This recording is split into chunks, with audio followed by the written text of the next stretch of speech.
Bible పల్లవి.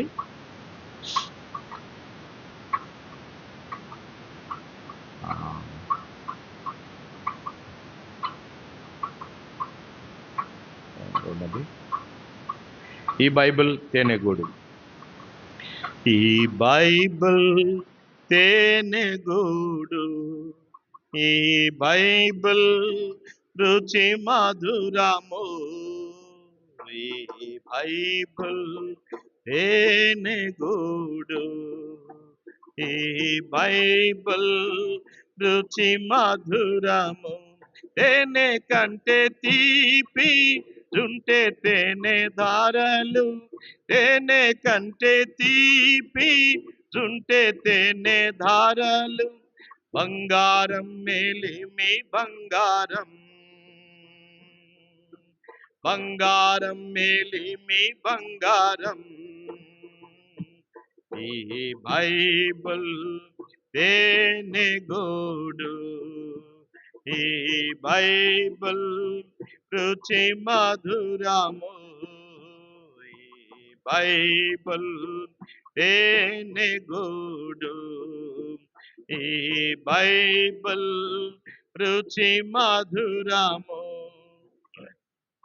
దయచేసి రండి, దేవుని వాక్యమును ధ్యానించుకోవడానికి ముందు మనం పరిశుద్ధ గ్రంథం నుండి మరి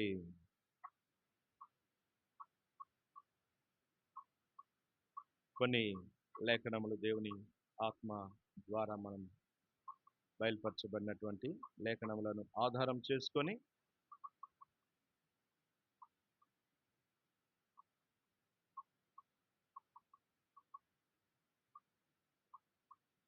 బైబిల్ పట్టణంలోనికి మనం వెళ్దాం.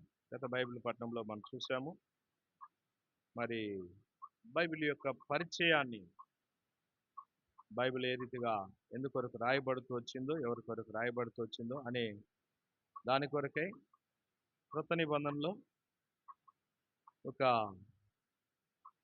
3 భాగాల్ని మనం చూసాం. వాటిని మరలా ఒకసారి చదువుకుందాము. ఆ తర్వాత మరి దేవుని వాక్యము ఎందుకొరకు ఇవ్వబడిందో, ఎలాగ ఇవ్వబడిందో కూడా మనం ధ్యానం చేస్తాం. రండి, తిమోతికి రాసిన 2వ పత్రిక 3వ అధ్యాయము 16, 17 వచనం మనం కలిసి చూద్దాం. తిమోతికి రాసిన 2వ పత్రిక 3వ అధ్యాయము 16, 17. దైవజనుడు సన్నదుడై ప్రతి సత్కార్యమునకు పూర్ణముగా సిద్ధపడి ఉండునట్లు దైవావేశం వలన కలిగిన ప్రతి లేఖనం ఉపదేశించుటకును, ఖండించుటకును, తప్పుదిద్దుటకును, నీతి యందు శిక్షణ చేయుటకును ప్రయోజనమై ఉన్నది. 2వ భాగాన్ని పేతురు రాసిన 2వ పత్రిక 2వ అధ్యాయం 1వ అధ్యాయం 20, 21 కూడా కలిసి చదువుకుందాం. పేతురు రాసిన 1వ పత్రిక 1వ అధ్యాయము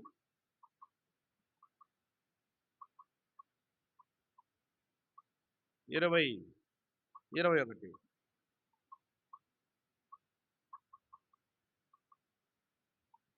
సారీ, 2వ పత్రిక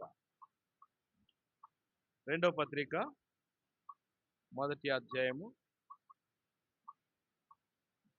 20, 21 వచ్చింది.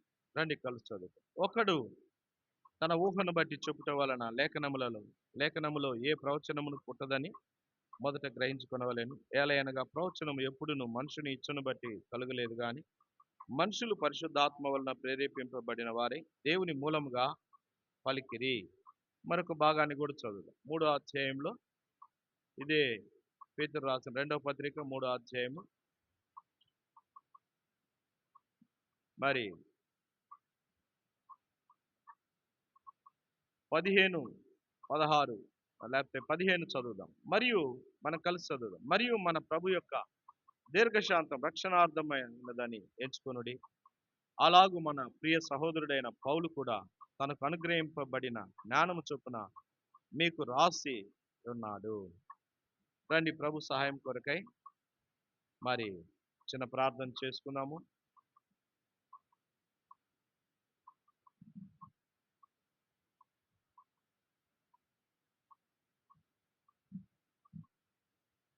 ప్రేమగల తండ్రి, జీవము గల మీ వాక్యముకై వందనములు.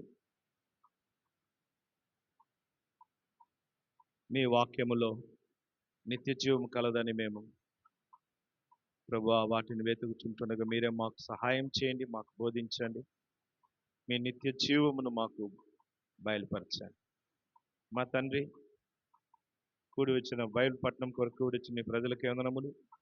రావాల్సిన వారు కూడా తీసుకురండి. నీ దాసుని మీ సెలవు చెంత మరుగుపరిచి మీ వాక్యం ద్వారా మాతో మాట్లాడు. ఇది మేము సత్య గ్రంథం నుండి ఏమి నేర్చుకోవాలో మాకు బోధించి ఉపదేశిస్తామని, మీ వాక్యం మాకు అర్థమవులాగున ప్రభువా మా అజ్ఞానమును, మా వెర్రితనమును, తండ్రి మా మూర్ఖత్వమును తొలగించి ప్రభువా మీ జ్ఞానమును మాకు బోధించండి. మీ వివేచన మాకు దయచేయండి. బుద్ధి తెలివితో కూడిన మీ ఆత్మ సహాయం మాకు దయచేయండి.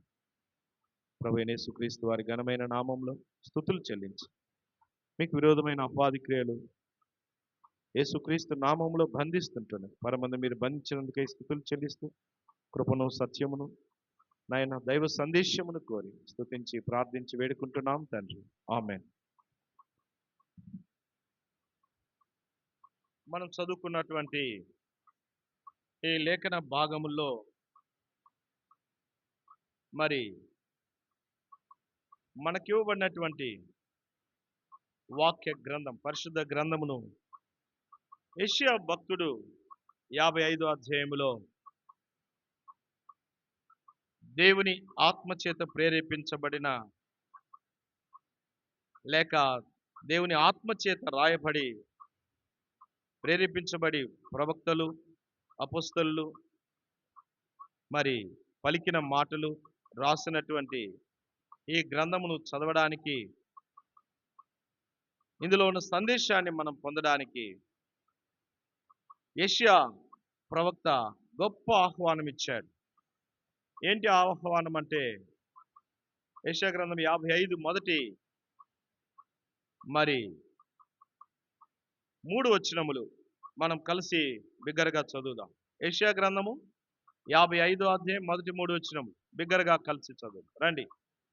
దప్పికొనిన వారులారా నీళ్ళ యొద్దకు రండి, రోకలు లేని వారులారా మీరు వచ్చి కొని భోజనమును చేయుడి. రండి, రోకలు లేకపోయినను ఏమీ ఇయ్యకయే ద్రాక్షారసమును పాలను కొనుడి. ఆహారం కాని దాని కొరకు మీరేలా రోకలిచ్చెదరు?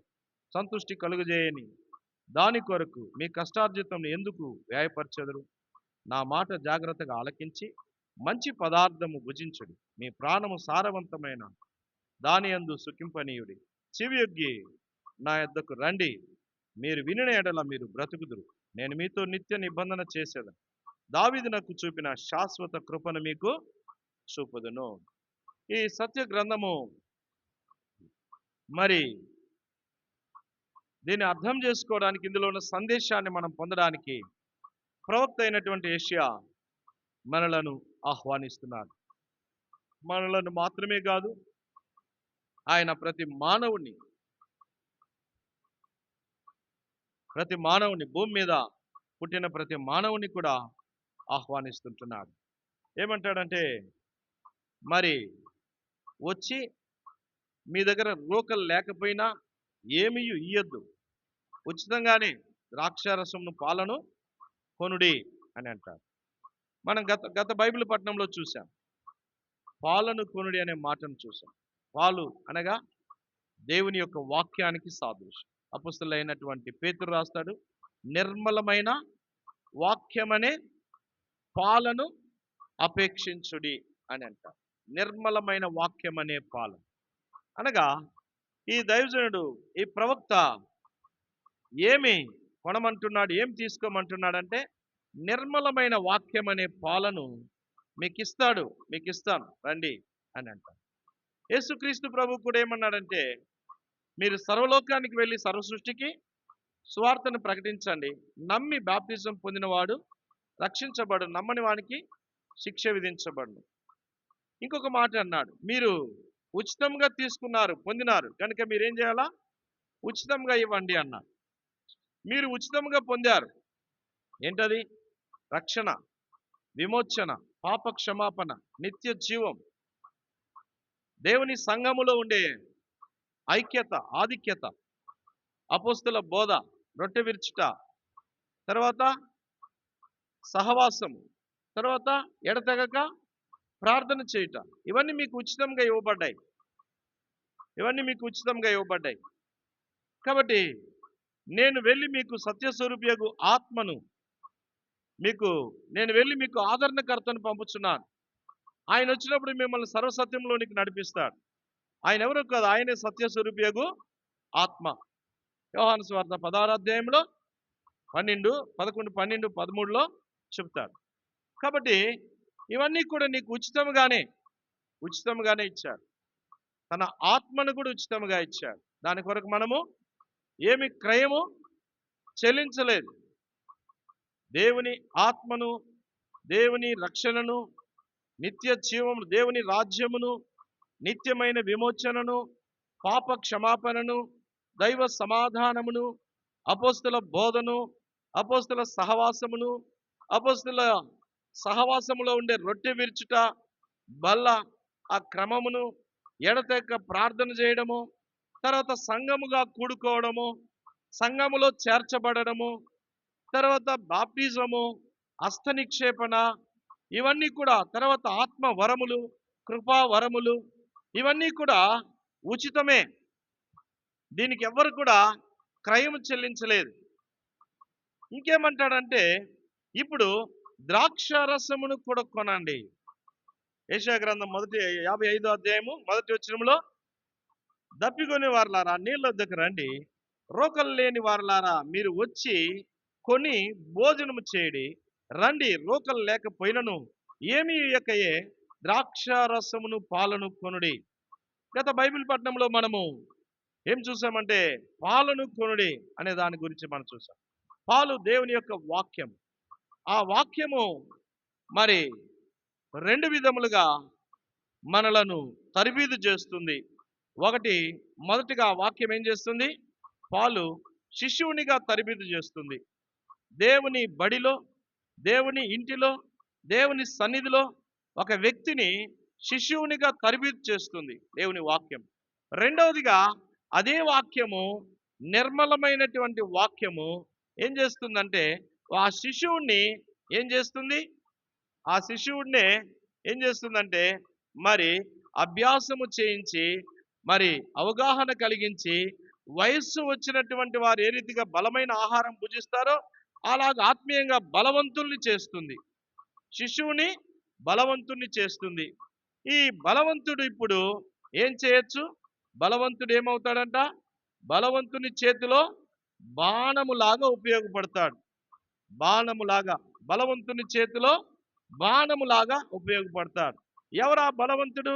ప్రభువైన యేసుక్రీస్తు. యేసుక్రీస్తే మన బలం.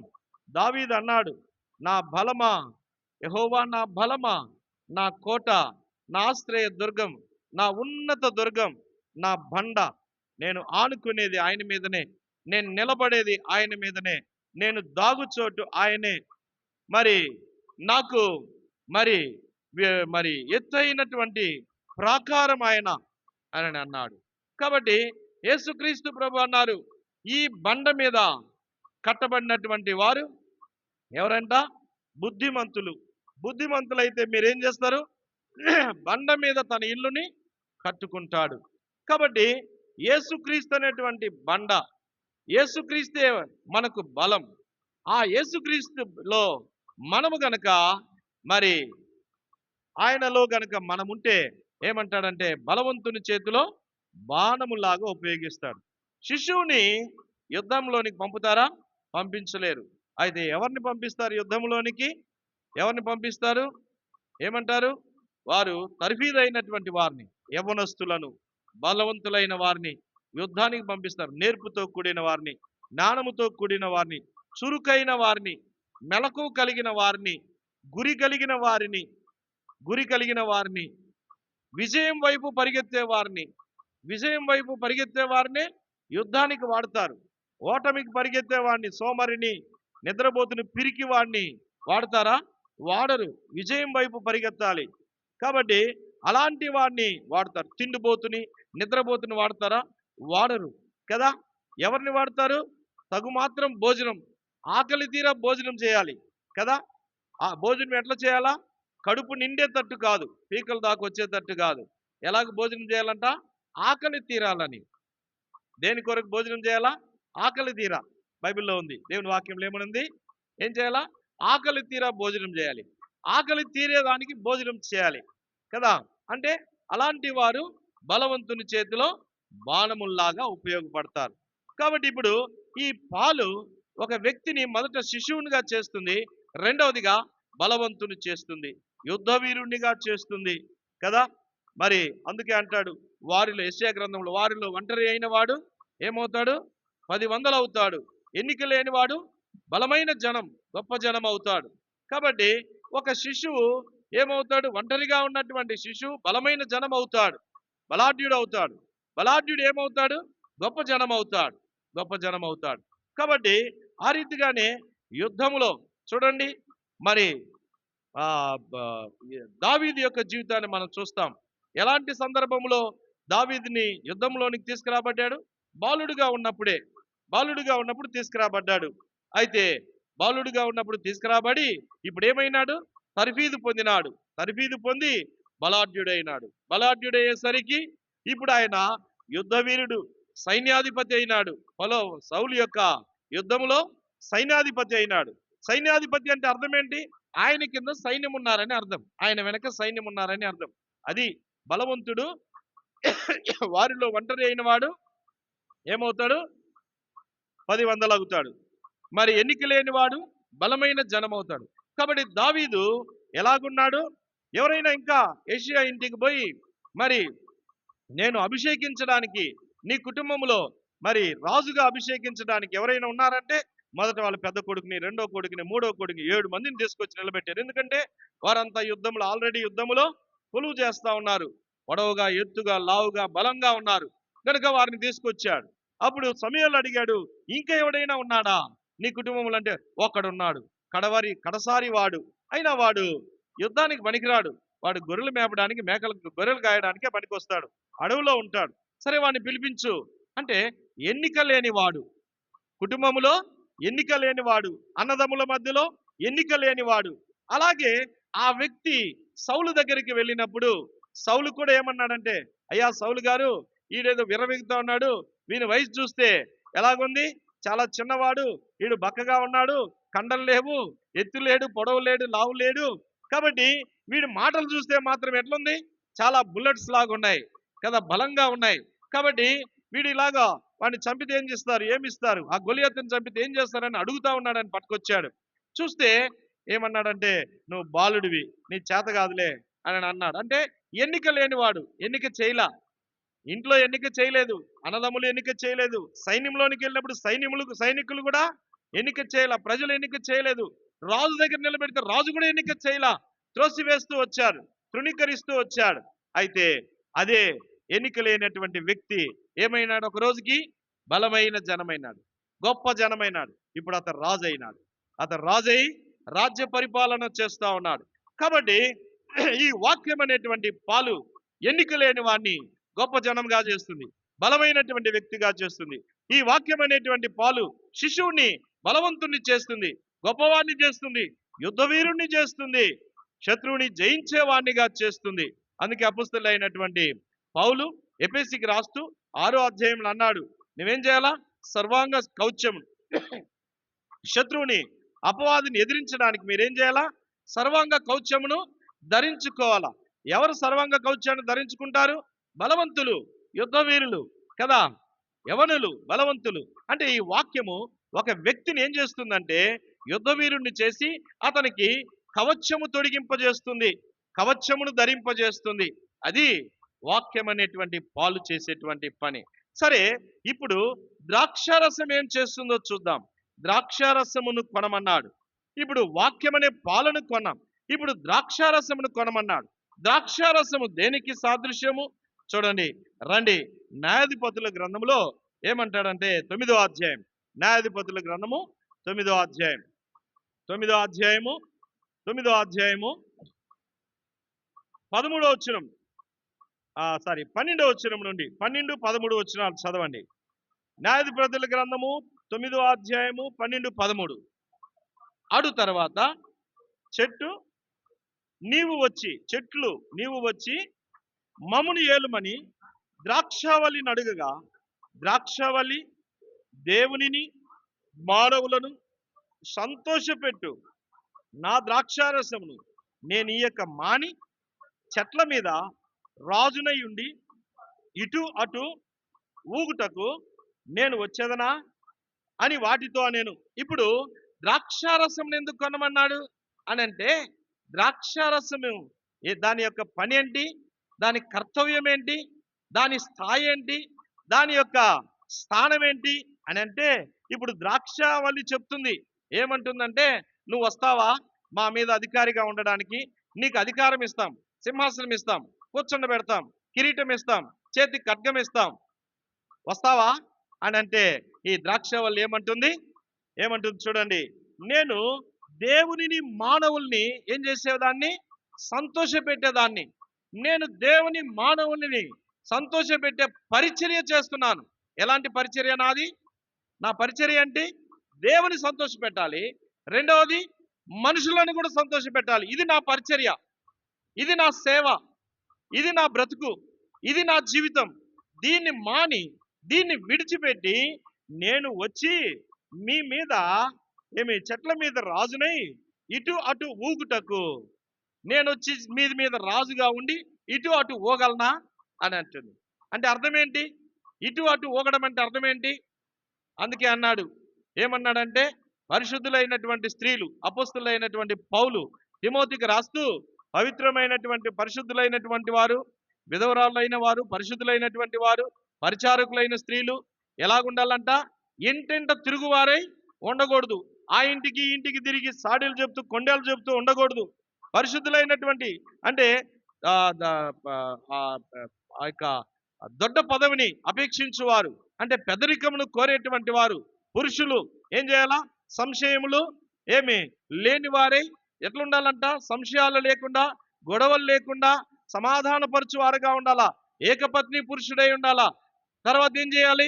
అతడు తన పిల్లల్ని బాగుగా సంరక్షించుకోగలిగిన వారై ఉండాలా. తన పిల్లల్ని రక్షించుకోగలిగిన ఆత్మీయమైన మార్గంలో నడిపించే వారై ఉండాలా. ఇలాంటి వారినే సంఘములో బాధ్యత గల వారినిగా పెట్టు అని అన్నాడు. రంగులు వేసుకొని కదా, బంగారం దొరుకుకొని, మారు మనసు లేకుండా కొట్లాటకి రెడీ, అలాంటి వారు కాదు. ఆ ఇంటికి ఓటేయమని తిరగడం అలాంటి వారు కాదు. కొంతమంది ఏం చేస్తారు? వారు ఏం చేస్తారంటే, స్త్రీలు మొత్తం రంగులు పూసుకుంటారు కదా, వారు ఆ ఇంటికి తిరుగుతూ ఉంటారు. వారు ఆ ఇంటికి వెళ్ళి, నా చీర చూడు, నీ చీర ఎలాగుంది, ఇదే వారి యొక్క లక్షణము. కనుక మనం ఇక్కడ చూసినట్లయితే, ఇక్కడ మన తలంపు ఏంటంటే, ఒక ద్రాక్షారసం యొక్క చెట్టు ఏమంటుందంటే, నేను ఇటు అటు తిరుగుదునా, ఆ ఇంటికి పోదునా, అక్కడ ఇక్కడ సమస్యలు సృష్టించుదునా, వారికి వీరికి తంటాలు పెట్టుదునా, ఈ పని నేను చేయను. ఇది నా పరిచర్య కాదు, ఇది నా పరిచర్య కాదు కదా. మనం ఇక్కడ గమనించినట్లయితే, చూసినట్లయితే, ఇక్కడ మందిరములో ఏదైనా ఒకటి ప్రకటిస్తే ఆదివారము వెంటనే వెళ్ళిపోతుంది, ఎక్కడికో వెళ్ళిపోతుంది. అంటే అర్థం ఏంటి? దీన్ని మోసుకొని పోయేవారు ఇటు అటు ఊగే చెట్లు, వీళ్ళు ఇటు అటు ఊగేటువంటి వారు ఇక్కడ అక్కడ ఊగుతూ ఉంటారు. ఇటు అటు నాట్యం వేస్తే స్థిరత్వం ఉండదు, స్థిరమైన హృదయం ఉండదు. దేవుని వాక్యంలో ఏం రాయబడి, జ్ఞాని అయిన వాడు సంగతి ఏం చేస్తాడంట? జ్ఞాని అయిన వాడు సంగతి దాచుతాడు, మరుగుపరుస్తాడు. మూర్ఖుడు, బుద్ధిహీనుడు ఏం చేస్తాడు? సంగతిని వెల్లడిపరుస్తాడు. వెంటనే మెసేజ్ ఇస్తాడు, వెంటనే ఫోన్ చేస్తాడు, వెంటనే మోసుకొని పోతాడు. ఈరోజు ఇలాగైంది, ఈరోజు అలాగైంది. వీడెవరంటే మూర్ఖుడు, వీడెవరంటే బుద్ధిహీనుడు, వీడంటే జ్ఞానం లేనివాడు. జ్ఞానం కలిగిన వాడు ఏం చేస్తాడు? సంగతిని మరుగు చేస్తాడు. ఎదుటి వ్యక్తి అడిగినప్పటికి కూడా ఏమంటాడంటే, సంగతిని చెప్పడు, మరుగు చేస్తాడు. ఎందుకో తెలుసా? సంగతి మరుగు చేయట జ్ఞానులకు జ్ఞానమును కలుగు చేస్తుంది. రెండవది, జ్ఞానులకు ఘనతను తెస్తుంది. మూడవదిగా, సంగతి మరుగు చేయట సమస్యను ఏం చేస్తుంది? అణిచివేస్తుంది. సమస్యను అణిచివేస్తుంది. సమస్యను పెద్దది చేయదు. ఉదాహరణకి, ఒక ఇంటిలో అత్త కోడలు కదా, నాయనా నీ భార్య నన్ను ఇట్టనిందిరా, ఇలాగ చేసిందిరా అని పొద్దాక చెప్తా ఉండింది అనుకో, కొడుక్కి ఏమవుతుంది? కొడుక్కి, భార్యకి, భర్తకి ఇద్దరు గొడవలు పడతాయి. అలాగే ఒక భార్య, అయ్యా మీ అమ్మ ఎప్పుడు ఇలాగ చేస్తుందని భర్తకి ఎప్పుడు చెప్తా ఉండింది అనుకో, తంటాలు పెడతా ఉండింది అనుకో, అప్పుడు ఏమవుద్ది? తల్లికి కొడుక్కి కాకుండా పోతుంది. అంటే ఈ సమస్య ఏం చేస్తుందంటే కుటుంబంలో ఇద్దరు వ్యక్తుల్ని వేరు చేస్తుంది. మంచి దైవికమైన సంబంధం, దేవుడిచ్చిన బాంధవ్యం దానిని వేరు చేస్తుంది. కనుకనే ఈ ద్రాక్ష చెట్టు ఏమనిందంటే, ఇలాంటి పని నేను చేయను, నా పరిచర్యనే వేరు. నా పరిచర్య ఎలాంటిది? నా పరిచర్య ఎలాంటిదంటే, నేను మరి నా కర్తవ్యం ఎలాంటిదంటే, నేను వ్యర్థమైనటువంటి వాటి యందు నేను జోక్యము చేసుకున్నాను. నాది కాని దాని కొరకు నేను జోక్యం చేసుకున్నాను. సమస్యను పుట్టించే దాని కొరకు నేను జోక్యం చేసుకోను. కలవరాన్ని పుట్టించే దాని కొరకు నేను తలదూర్చును. ఇతరుల సమస్యల్లో నేను తలదూర్చను. ఇతరుల యొక్క కార్యములలో నేను తలదూర్చను కదా. నా వయసును బట్టి, నా జ్ఞానమును బట్టి, సంఘములో నా స్థాయి ఏంటి? నేను వచ్చానా? దేవుని వాక్యం విన్నానా? నేర్చుకోవడానికి వచ్చాను. నేను తంటాలు పెట్టడానికి కాదు సంఘంలోకి వచ్చేది. ఈ సమస్యను వారికి, వారి సమస్యను వీరికి దాటవేయడానికి కాదు నేను వచ్చేది. ఇది జ్ఞానవంతులు కలిగి ఉండేటువంటి విషయం, జ్ఞానవంతులు కలిగి ఉండేటువంటి పరిచర్య. అందుకే అంటాడు, వ్యర్థమైన దాంట్లో నేను జోక్యం చేసుకోను. వ్యర్థమైన దాంట్లో జోక్యం చేసుకునేవాడు ఎవరంట? సామెతల గ్రంథంలో సొలొమోను అంటాడు, దాటిపోయే కుక్క చెవులు పట్టుకున్నాడంట. దాటిపోతా ఉంది కదా అని అబ్బా భలే ఉన్నావని చెవి పట్టుకున్నావు అనుకో, ఏం చేస్తుంది? ఎగిరి ముఖమంతా కరుస్తుంది. అంటే నువ్వు దాటిపోయే కుక్క చెవులు పట్టుకుంటున్నావు. నీ సంగతిది నీది కాని దాంట్లో నువ్వు జోక్యం చేసుకుంటే నువ్వేం చేస్తున్నావు అంటే కుక్క చెవులు పట్టుకున్నావు. కుక్క చెవులు పట్టుకుంటే ఏం చేస్తుంది?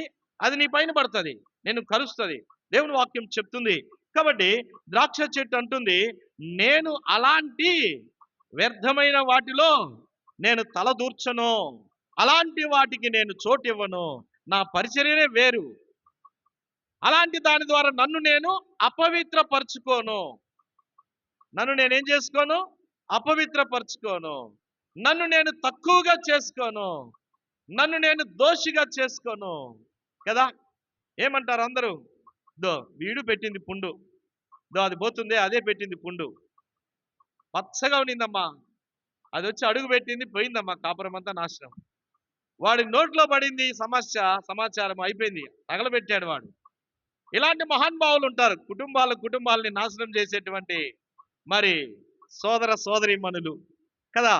అలాంటి వారికి ద్రాక్ష చెట్టు ఇచ్చేటువంటి సందేశం ఏంటంటే, అందుకే అన్నాడు, ఇలాంటి ద్రాక్ష చెట్టు ఫలాన్ని మీరు ఏం చేయండి? కొనండి, ద్రాక్ష రసంని కొనండి. ఎందుకు? మీరు తంటాలు పెడుతున్నారు, వేడుకలు చూస్తున్నారు, మూర్ఖులుగా ఉన్నారు, అజ్ఞానులుగా ఉన్నారు, మీరు కాని దాంట్లో తల పెడుతున్నారు, జోక్యం చేసుకున్నారు. మీ ఘనత కొరకై కిరీటాన్ని కోరుకుంటున్నారు. చెబితే మీరు కిరీటం వస్తుంది అనుకుంటున్నారు, మిమ్మల్ని మెచ్చుకుంటారనుకుంటున్నారు, మిమ్మల్ని రాజుగా చేస్తారనుకుంటున్నారు. ఈ ద్రాక్ష రసం అంటుంది, అలాంటి రాజరికం నాకు వద్దు, అలాంటి కిరీటం నాకు వద్దు, అలాంటి పదవి నాకు వద్దు, అలాంటి స్థానం నాకు వద్దు, అలాంటి పరిచర్య నాకు వద్దు. నా పరిచర్య గొప్పది. ఏంటి ఆ పరిచర్య? దేవుని ఏం చేస్తుంది? సంతోషపరిచేది. రెండవది, మనుషుని కూడా సంతోషపరుస్తుంది. చూడండి ఏమంటారంటే, ఒక మనుషుడు వాడు సుంకరే, మరి లంచగొండే, మోసగాడే. ఒకరోజు వచ్చింది, యేసు ప్రభు ఆ ఇంట్లో ప్రవేశించాడు.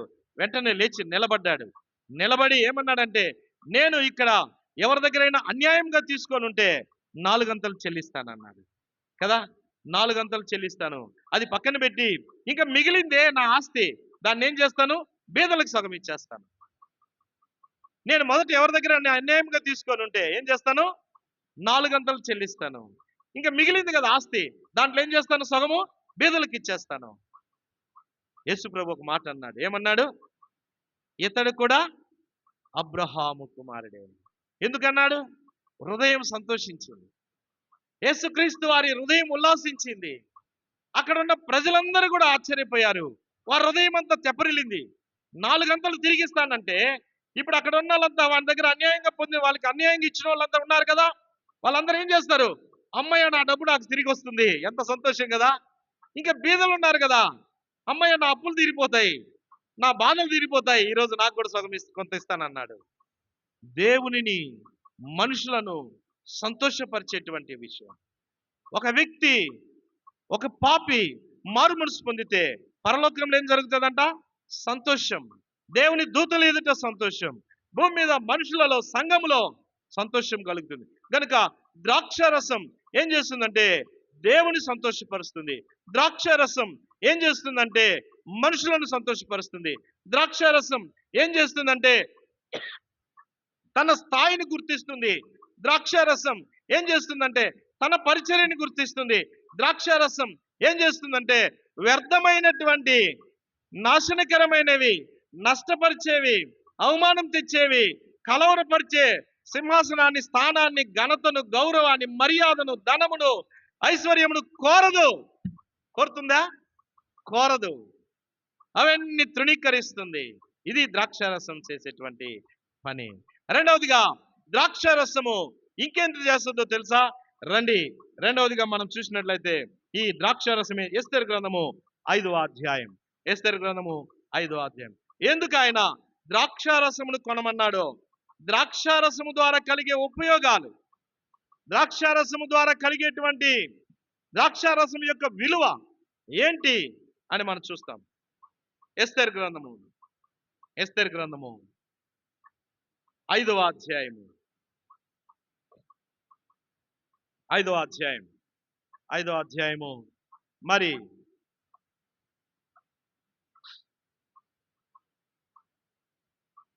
3 నుండి 6 వచనాలు. 3 నుండి 6 వచనాలు. ఎస్తేరు గ్రంథం 5వ అధ్యాయము 3వ వచనం నుండి 6వ వచనం వరకు. రాజు రాణి అయిన ఎస్తేరు, నీకేమి కావాలెను? నీ మనవి ఏమిటి? రాజ్యంలో సగం మట్టుకు నీకు అనుగ్రహించదనని ఆమెతో చెప్పగా, ఎస్తేరు రాజునకు యుక్తముగా తోచిన ఎడల నేను రాజు కొరకు సిద్ధము చేయించిన విందునకు రాజువైన తామును హామానును నేడు రావాలని కోరుచున్నానని ప్రత్యుత్తరం ఇచ్చాను. ఎస్తేరు మాట ప్రకారముగా జరుగునట్లు హామాను చేయవలయునని తరపెట్టుమని రాజు సెలవీయగా, రాజును హామానును ఎస్తేరు చేయించిన విందునకు వచ్చిరి. రాజు ద్రాక్షారసపు విందుకు కూర్చుండి ఎస్తేరును చూచి, నీ కోరిక ఏమిటి? అది నీకు అనుగ్రహింపబడును. నీ మనవి ఏమిటి?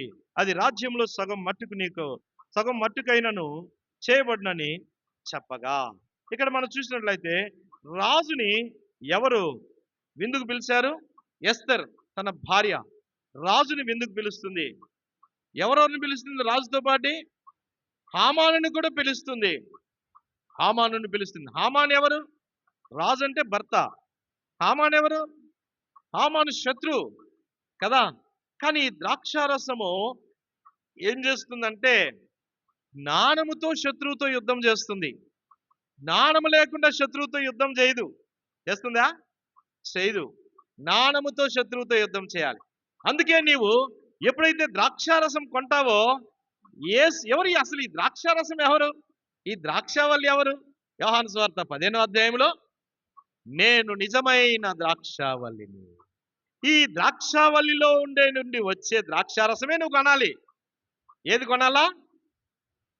యోహాను సువార్త 15వ అధ్యాయంలో చెప్పబడిందే ఎవరు? నిజమైన ద్రాక్షావల్లి అని అన్నాడే, ఆ ద్రాక్షావల్లిలో ఉన్న ద్రాక్ష రసాన్నే కొనాలి, ఇంక వేరే రసం కాదు. అర్థమైందా? మళ్ళా అన్న ద్రాక్షారసం కొనమన్నాడు కదా అని పోయి ద్రాక్షారసం కొనేరు కదా. ఏ రసం కొనాలా? నేను నిజమైన ద్రాక్షావల్లిని. ఎవరు చెప్పారు ఆ మాట? నజరేయుడైన యేసుక్రీస్తు చెప్పారు. ఆ ద్రాక్షావల్లి రసంనే కొనాలి. అందుకే అన్నాడు, అమ్మా నీవు తాగే నీళ్లు మళ్ళా దప్పికొస్తుంది, నేనిచ్చే నీళ్లు నిత్య జీవంకై నీలో ఊరేడి నీటి బొగ్గగా ఉంటుంది. అంటే నేనిచ్చే రసం, నేనిచ్చే ద్రాక్ష రసం, నేనిచ్చే నీళ్లు నిత్య జీవాన్ని తీసుకొస్తాయి. కాబట్టి ఇప్పుడు ఇక్కడ ఎస్తేరు తీసుకొని వచ్చినటువంటి ద్రాక్షారసం ఎందుకు పిలిచారు? వచ్చినారు. ఎవరు వచ్చారు? మిత్రుడు వచ్చాడు, శత్రువుడు వచ్చాడు. ఇద్దరిని పిలిచింది. శత్రువుని, మిత్రుని ఇద్దరిని పిలిచింది. కదా. ఇద్దరు విందు చేశారు, మంచిగా ద్రాక్షారసం పానం చేశాడు. ఎంత ఉల్లాసమో శత్రువుకి. అబ్బా, నా రహస్యం తెలీదు, అసలు నేను ఎవరో అసలు తెలీదు, అయినా చూసావా నాకు. ఆడు పాట పాడి ఉంటాడు. ఏమని ఏమని పాట పాడి ఉంటాడు? ఆ ఆ పాట ఉంది కదా, ఏమది? శత్రువుల మధ్యలో నాకు భోజనం సిద్ధపరిచాడు, దావీదు పాడినాడు కదా. ఏం పాట అది? యెహోవా నా కాపరి. ఆ చరణం ఏది మధ్యలో? శత్రువు ఎదుటి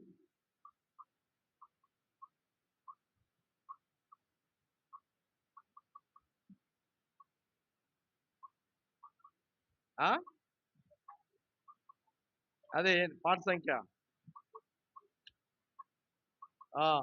10 కదా.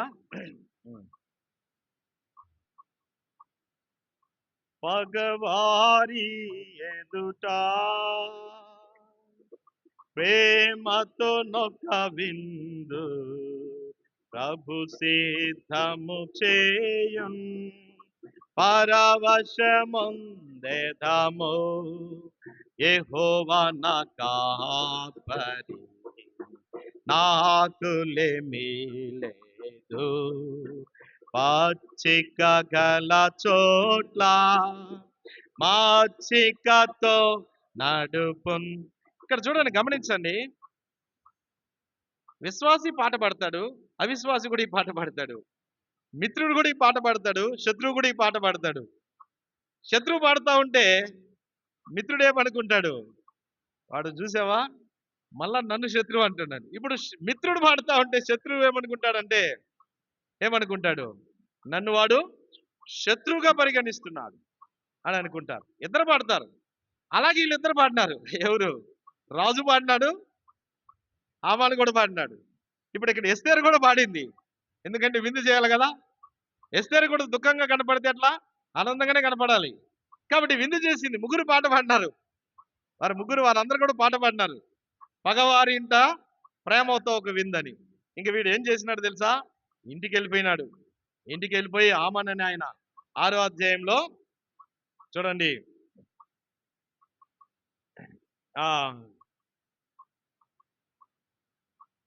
11వ వచనం.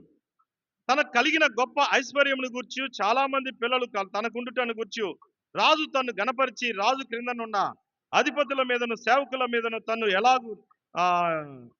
ఏలాగున పెద్దగా చేశానో దాన్ని గూర్చి వారితో మాట్లాడాను. మరియు అతడు రాణి అయిన ఎస్తేరు తాను చేయించిన విందునకు రాజును నన్ను తప్ప మరి ఎవరిని పిలిపించలేదు. రేపటి దినమున కూడా రాజుతో కలిసి విందునకు రమ్మని నాకు సెలవైనదని తెలియజేసాను.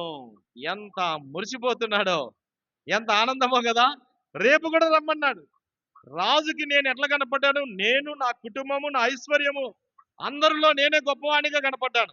అందుకే నాకు ప్రథమ స్థానం ఇచ్చాడు. ఇప్పుడు ఆ స్థానాన్ని చూసి రాణి కూడా మురిసిపోయింది. రాణి కూడా మురిసిపోయి, నేను వెనకాల బొక్క దవ్వుతున్నాడు, గుంత దవ్వుతున్నాడు, గోతి దవ్వుతున్నాడు అని అర్థం కాకుండా, నీకే కాదు నీ జాతి జనాంగం అంతటికి కూడా ఏం చేస్తున్నాను? గొయ్య దవ్వుతున్నాను అనేది అర్థం కాకుండా నన్ను కూడా విందుకు పిలిచింది. ఎంత ఆనందమో కదా. పోయి ఆనందంగా విందు ఆరగించాడు. ఆ తర్వాత 6వ అధ్యాయంలో మరి మనం గమనించినట్లయితే, ఇప్పుడు మరలా రెండోసారి ఆమె ఏం చేసింది? మరలా రెండోసారి విందుకు పిలిచింది. 7వ అధ్యాయం రండి. 7వ అధ్యాయంలో మరలా రాణి ఆయనను విందుకు పిలుస్తుంది. 7వ అధ్యాయం 1 నుండి 6 వచనములు, మనం 8 వచనములు చదివినట్లయితే 3వ వచనంలో అప్పుడు రాణి అయిన ఎస్తేరు ఇలాగు 2వ వచనం. రాజు ఎస్తేరు రాణి, నీ విజ్ఞాపన ఏమిటి? అది నీకు అనుగ్రహింపబడును. నీ మనవి ఏమిటి?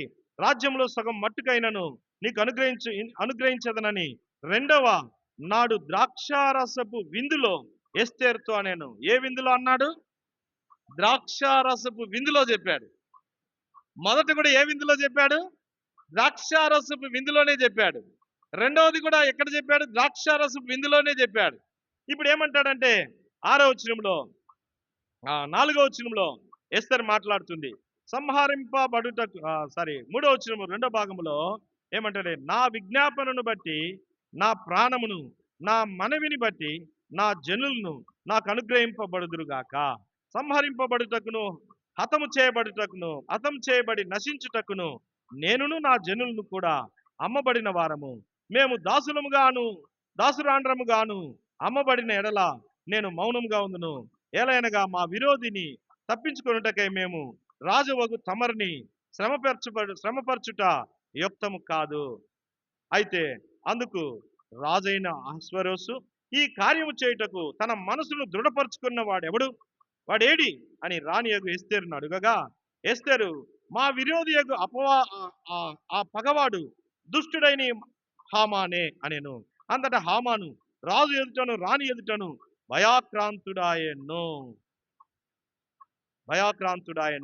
తర్వాత 8వ వచనం, నగరు వనములో నుండి ద్రాక్షారసపు విందు స్థలమునకు రాజు తిరిగి రాగా, ఎస్తేరు కూర్చుండి ఉన్న శయ మీద హామాను పడి ఉండుట చూచి, వీడు ఇంటిలో నా ముఖము ఎదుటనే రాణిని బలవంతము చేయనా అని చెప్పాను. ఆ మాట రాజు నోట రాగానే బంటులు హామాను ముఖమునకు ముసుగు వేసిరి.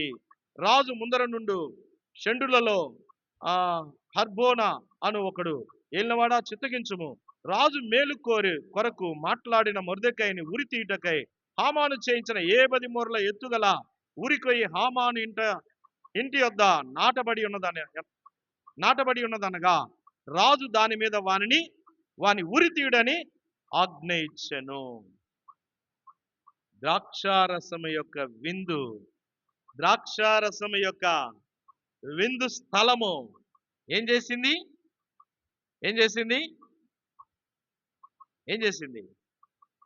శత్రువుని జ్ఞానముగా వల వేసి పట్టుకునింది.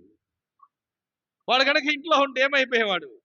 ఈమె రాజుని ఒక్కడినే పిలిచి ఇలాగా చేసినాడు హామాన్ అని కనుక చెప్పుంటే ఈ సమాచారం వాడికి తెలిసిన వాడు ఏమైపోయాడు? దేశం విడిచి పారిపోయేవాడు. అంతేనా కదా? నీ పనివాడు నీకు విరోధంగా మరి లేచినాడని యారోబాముని గురించి సొలొమోనుకు తెలియగానే యారోబాముని చంపడాన్ని సొలొమోను పసిగట్టగానే యారోబాము ఏం చేశాడు? దేశం విడిచి పారిపోయినాడు కదా. కాబట్టి ఈ హామాను కూడా ఏమయ్యేవాడు? దేశం విడిచి పారిపోయేవాడు. అందుకే శత్రువుని పోనివ్వకుండా జ్ఞానముగా ఆమె ఏం చేసింది? ద్రాక్ష వనములోనికి పిలిచింది, ద్రాక్ష విందులోనికి పిలిచింది. అంటే ద్రాక్ష రసమును ఎందుకు కొనమన్నాడంటే, ఈ రసమును కనుక పానము చేస్తే నీవు శత్రువుని ఏ రీతిగా బంధించాలో నీకు జ్ఞానం వస్తుంది. శత్రువుని ఏ రీతిగా నీవు బంధించాలో, ఎలాగూ వాణ్ణి అప్పగించాలో, ఎలాగూ వాని మీద నువ్వు జయమొందాలో, వాడు నీ మీద మడిమెత్తక ముందే, వాడు నీ మీద ధ్వజం ఎత్తక ముందే, వాడు నిన్ను జయించక ముందే, వాడు నీ యొద్ద నుండి తప్పించుకొని పారిపోకముందే వాడిని బంధించి పట్టి తెచ్చి అప్పగించినట్లుగా జ్ఞానము వస్తుంది. ఇది ద్రాక్షారసము ద్వారా కలిగేటువంటిది. అందుకే ఏమన్నాడంటే ఆ ద్రాక్షారసమును మీరేం చేయండి? కొనండి అన్న. ప్రియులారా, 8వ అధ్యాయములో ఏమంటాడంటే, మరి 2వ వచనం, రాజు హామాను చేతిలో నుండి తీసుకొనిన తన ఉంగరమును మొర్దెకైకి ఇచ్చెను. ఎస్తేరు మొర్దెకైని హామాను ఇంటి మీద అధికారిగా ఉంచెను. 2వ వచనం. 4వ వచనం, రాజు బంగారు దండమును ఎస్తేరు తట్టు చాపెను. ఎస్తేరు లేచి రాజు ఎదుట నిలిచెను. రాజు అయిన తమకు సమతి అయిన ఎడలను తమ దృష్టికి నేను దయపొందిన దాన్నై రాజువైన తమ ఎదుట ఈ సంగతి యుక్తముగా తోచిన ఎడలను తమ దృష్టికి నేను ఇంపైన దానినైన ఎడల రాజువైన తమ సకల సంస్థానములలో నుండి యూదులను నాశనము చేయవలనని ఆమోదాత కుమారుడైన అగాగీయుడగు హామాను రాయించిన తాకీదుల చొప్పున జరగకుండునట్లు వాటిని రద్దు చేయుటకు ఆజ్ఞేయుడి. అయితే 8వ వచనం, అయితే రాజు పేరట రాయబడి రాజు ఉంగరముతో ముద్రింపబడిన తాకీదును ఏ మానవుడును మార్చజాలడు కాగా మీకు ఇష్టమైనట్లు మీరు రాజునైన నా పేరిట యూదుల పక్షమున తాకీదు రాయించి రాజు ఉంగరముతో దాన్ని ముద్రించుడి. చూసారా, రాజుకి శత్రువుని అప్పగించింది. శత్రువుని పట్టుకొని వచ్చి కరెక్ట్గా వానికి బోను వేసింది. అందుకే ఉరి తీసేటప్పుడు ఖైదీని అడుగుతారు, నీ ఆఖరి కోరిక ఏంటో తీర్చుకో చెప్పు అంటారు. వీడికి కూడా ఒక ఆఖరి కోరిక తీర్చుకోమనింది. ఏంటి ఆఖరి కోరిక? రాజు కనపరచాలి, రాజు స్థానంలోకి వచ్చి భోజనం చేయాలా, రాజుతో కలిసి విందు చేయాలి. ఇదే వీడి ఆఖరి కోరిక తీరింది. పోయి చెప్పుకున్నాడు ఆడ, చూసావా నాకు ఎంత గౌరవం వచ్చిందో, ఎంత ఘనత వచ్చిందో. అది దేని కొరకు? నీ తల ఉరిదీయబడ్డానికి. శత్రువు విర్రవీగుతున్నాడంటే, వానికి ఘనత వస్తుందంటే, వానికి గౌరవం పెరుగుతుందంటే, వానికి ఐశ్వర్యం పెరుగుతుందంటే, ఒక రోజు వాని తల ఏమవుతుంది? ఉరిదీయబడుతుంది. అందుకే వాడు ఎదుగుతున్నాడు, అందుకే వాడు వృద్ధి పొందుతున్నాడు, అందుకే వాడు పదవిలో, ధనములో, ఐశ్వర్యములో, ఘనతలో అన్నిట్లో ఒక్కసారిగా ఎదుగుతూ ఉంటాడు, ఒక్కసారిగా ఉరిదీయబడతాడు. అది సమాజంలోనైనా అంతే, సంఘములోనైనా అంతే. సంఘములో నీవు స్వయంగా అధికారం సంపాదించుకోవడానికి, బలం సంపాదించుకోవడానికి, స్థానం సంపాదించుకోవడానికి, గౌరవం మర్యాద సంపాదించుకోవడానికి ఇటు అటు ఊగుతున్నావేమో ద్రాక్ష చెట్టు చెప్పినట్టుగా. వారికి వీరికి, వారి మధ్య వీరి మధ్యలో సమాచారం అందించే దానవుగా ఉన్నావేమో. దాని ద్వారా నీకు గౌరవం వస్తుంది, ఘనత వస్తుంది. అయితే ఒక రోజు నువ్వు ఉరిది పడతావు. దాని ద్వారా దేవుని ఇల్లు, దేవుని పని, దేవుని పరిచర్య, దేవుని సేవకునికి, దేవుని ప్రజలకి, దేవుని సంఘానికి, దేవుని ప్రజలకి ఉన్నటువంటి సంబంధం తెగిపోవడానికి నువ్వు కారకుడు అవుతావేమో, విరోధి అవుతావేమో. అది నీకు ఘనతగా, మెప్పుగా ఉంటుందేమో, గౌరవం మర్యాదలుగా ఉంటుందేమో. అది ఒకరోజు నీకు ఉరిదీయబడుతుంది, ఉరిగా మారుతుంది. అంత మాత్రంతో విడిచిపెట్టాడా? లేదు. ఈ ద్రాక్ష రసం ఏం చేసిందో తెలుసా? ఇక నాశనం అవ్వాలి, నశించాలి, చంపబడాలి. అలాంటి ప్రజలకు ఒక శాసనం రాయబడింది. ఆ శాసనాన్ని కూడా ఈ ద్రాక్ష రసం ఏం చేయగలదు? మార్చగలదు. ఒక రాజు యొక్క శాసనాన్ని, చట్టాన్ని మార్చగలిగింది. ద్రాక్ష రసం ఏం చేస్తుందంటే ఒక రాజు యొక్క శాసనాన్ని మార్చగలదు. చూడండి, మూడవదిగా మనము ఈ ద్రాక్ష, మరి రెండవ భాగములో ఈ ద్రాక్ష రసము ఎస్తేర్ యొక్క శత్రువుని, యూదుల యొక్క శత్రువుని అప్పగించింది. ఆ యూదుల శత్రువు మీద జయం పొందింది. అందులో భాగంగానే రాజు యొక్క కోపమును చల్లార్చే శాసనమును మార్చగలిగింది. మూడవదిగా అందులో భాగంగానే రాజుకి దయ పుట్టించగలిగింది. దయ కలిగింది. అదే భాగంలోనే రాజుకి, మరి రాజు యొక్క సన్నిధిలో మరి ఎవరైతే ఈ ద్రాక్షారసాన్ని ఉపయోగించారో వారి స్థాయిని ఎక్కడికి తీసుకొచ్చింది? మొర్దెకై ఇంటిని ఎవరికి ఇచ్చాడంట? ఎస్తేర్కి ఇచ్చాడు. ఎస్తేర్ ఏం చేసింది? హామాను ఇంటిని ఎవరికి ఇచ్చారు? ఎస్తేర్కి ఇచ్చారు. ఎస్తేర్ ఏం చేసింది? మొర్దెకైకి ఇచ్చింది. మొర్దెకైకి హ్యాండ్ ఓవర్ చేసింది. శత్రువు ఏదైతే సంపాదించుకోవడానికి ఆతురపడ్డాడో అది ఎవరైతే ద్రాక్షారసం కొన్నారో వారికి ఇవ్వబడింది, వారు సంపాదించుకోగలిగారు. కాబట్టి ఒక ద్రాక్షారసము నిన్ను ఏం చేస్తుందంటే, నువ్వేదైతే ఆశించవో లోకములో, ఏదైతే శత్రువు ఆశిస్తూ ఉంటాడో అది నీకు ఇస్తుంది. నువ్వు ఆశించవు. నిజంగా నువ్వు ద్రాక్షారసం పానం చేస్తూ ఉంటే లౌకికమైన అధికారము సంఘంలో కానీ, కుటుంబంలో కానీ, సమాజంలో కానీ నువ్వు ఆశించవు. నువ్వు ఆశించకపోయినా ఈ ద్రాక్షారసం నీకేం చేస్తుందంటే అది నీకు ఇస్తుంది. ఆ అధికారం నీకు ఇస్తుంది. అధికారం కొరకు నువ్వు పెనేసుకొని తిరగవు. కదా. అయితే ద్రాక్షారసం ఏం చేస్తుంటే నువ్వు తిరగకపోయినా, నువ్వు అక్కడ ఉండనా లేకపోయినా నిన్ను పిలిచి అధికారం ఇస్తుంది. మొర్దెకై అక్కడ తిరిగాడా? లేదు కదా. మనం అధికారం కొరకు ఎప్పుడెప్పుడు నన్ను పిలుస్తాడా, ఎప్పుడెప్పుడు నన్ను పిలుస్తాడా అని ఎదురు చూస్తూ ఉంటాం. అక్కడక్కడ తిరుగుతూ ఉంటాం, మందిరంలోనే తిరుగుతూ ఉంటాం, అక్కడక్కడ ద్వారబంధాల దగ్గర అక్కడక్కడ తిరుగుతూ ఉంటాం. అయితే మొర్దెకై తిరగలేదు. మొర్దెకై ఏం చేశాడు? అక్కడ లేడు. అయితే ఏం చేసింది? మొర్దెకైని పిలిచి రాని ఆమెకిచ్చింది. వెళ్ళరా, ద్రాక్షారసం అందుకే కొనమన్నాడు. ద్రాక్షారసము రెండవదిగా ఏం చేస్తుందంటే నీ శత్రువుని నీకు అప్పగిస్తుంది. నీ శత్రువు నీ దగ్గర ఏదైతే నీ అపహరించాడో అసలు ఆ స్థానం ఎవరికి రావాలి? మొర్దెకైకి రావాలి. ఎందుకంటే మొర్దెకై రాజు ప్రాణాన్ని కాపాడాడు. కాబట్టి ఆ మంత్రి స్థానము రాజుకు సమీపంగా ఉండే స్థానం ఎవరిది? మొర్దెకై.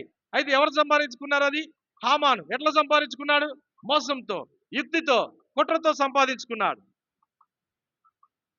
తనకున్న ఐశ్వర్యంతో, గౌరవంతో, తనకున్నటువంటి బలగముతో, లౌకికమైన బలము, ధనము, దాంతో సంపాదించుకున్నాడు.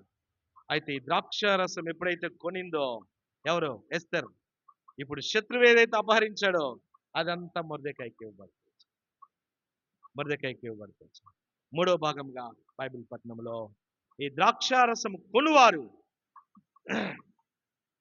ఈ ద్రాక్షారసం యొక్క విలువను తెలుసుకోవాలి. రండి, మూడవదిగా నిర్గమకాండం 29వ అధ్యాయం. నిర్గమకాండం 29వ అధ్యాయం. నిర్గమకాండం 29వ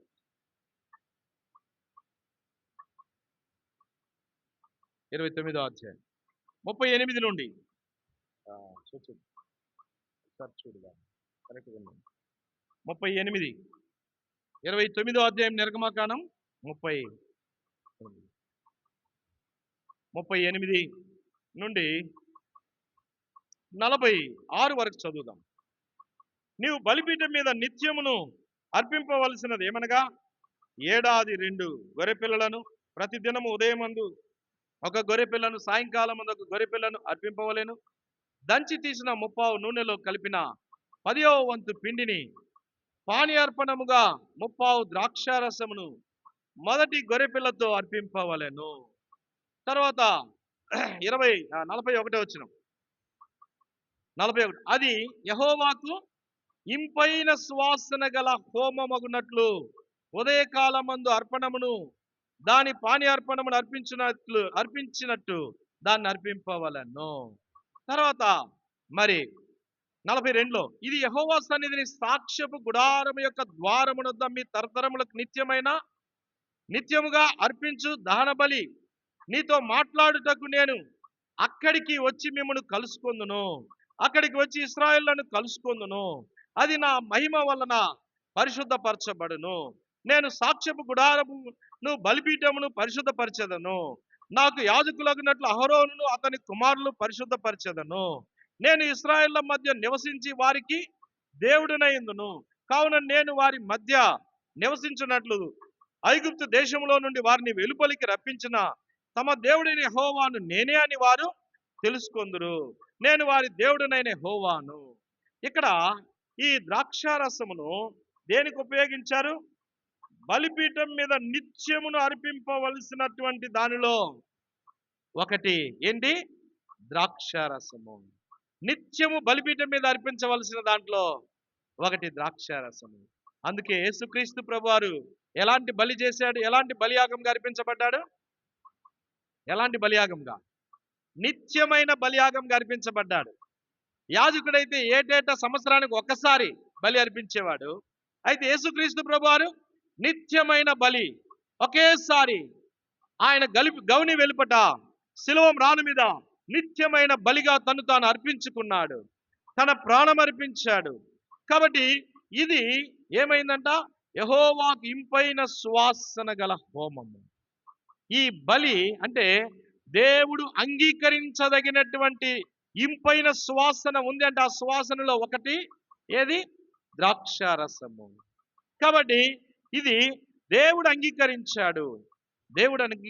తండ్రి అయిన దేవుడు తన కుమారుని యొక్క బలిని అంగీకరించాడు. ఆ నిత్యమైన బలిని అంగీకరించాడు. అందుకే అన్నాడు, మరి ఆ యొక్క పర్వతం మీద రూపాంతరం కొండ మీదకి వెళ్ళినప్పుడు ఏమన్నాడంటే, ఈయన నా ప్రియ కుమారుడు, ఈయన యందు నేను ఆనందిస్తున్నాను, ఈయన మాట వినుడి అన్నాడు. అంటే ఈయనను నేను అంగీకరిస్తున్నాను, ఈ యొక్క శ్వాసను నేను అంగీకరిస్తున్నాను, ఈ మధురమైన వాసన నేను అంగీకరిస్తున్నాను, ఈ బలి అర్పణ నేను అంగీకరిస్తున్నాను. అంగీకరించుట ద్వారా ఏమి కలిగింది? 4 విషయములను మనము చూస్తాము. ఒకటి, మరి మరి 42వ వచనం, ఇది యెహోవా సన్నిధిని సాక్ష్యపు గుడారము యొక్క ద్వారమునద్ద తరతరములకు నిత్యముగా అర్పించు దహన బలి. ఒకటి, దేవునికి నిత్యముగా ఉండేటువంటి బలిగా నువ్వు ఉంటావు. అంటే నిత్యము తనవాడివిగా ఉంటావు. ఈ ద్రాక్షారసం కొని నువ్వు ఈ ద్రాక్షారసం పానం చేయడం ద్వారా నిత్యము తనవాడివిగా ఉంటావు, తన దానివిగా ఉంటావు, తన దానివిగా ఉంటావు. నిత్యము బలిపీఠం మీద ఉంటావు, నిత్యము దేవుని సన్నిధిలో ఉంటావు, నిత్యము దేవుని ఆరాధించే పరిశుద్ధుల్లో ఉంటావు, నిత్యం ఆయన యొక్క శరీరంలో పాలు పొందేటువంటి, నిత్య జీవంలో గల శరీరంలో పాలు పొందేటువంటి గుంపులో నీవు ఉంటావు. రెండవదిగా ఏమంటాడంటే 42వ అధ్యాయము ఆఖరి భాగంలో, నీతో మాట్లాడుటకు నేను అక్కడికి వచ్చి మిమ్మల్ని కలుసుకుందును. ఈ ద్రాక్షారసం ఎప్పుడైతే నువ్వు పానం చేస్తావో, కొంటావో, పొందుతావో, నీవు నిత్యముగా ఆయన బలిపీఠం మీద ఉంటావు, ఆయన బలిపీఠం దగ్గర ఉంటావు. రెండవదిగా అక్కడ నిన్ను నిత్యం కలుసుకుంటాడు, ఆయన నిత్యం నిన్ను కలుసుకుంటాడు, ఆయన సన్నిధిలో నిన్ను కలుసుకొని నీతో మాట్లాడతాడు. మూడవదిగా ఏమంటాడంటే 43వ వచనంలో, అక్కడికి వచ్చి ఇశ్రాయేలును కలుసుకుందును. ఏమంటాడు? అక్కడికి వస్తాను, నేను దిగి వస్తాను, వారిని కలుసుకుంటాను. ఐదవదిగా, అది నా మహిమ వలన పరిశుద్ధపరచబడుతుంది, కాబట్టి నేను అక్కడ వచ్చి మిమ్మల్ని పరిశుద్ధపరుస్తాను.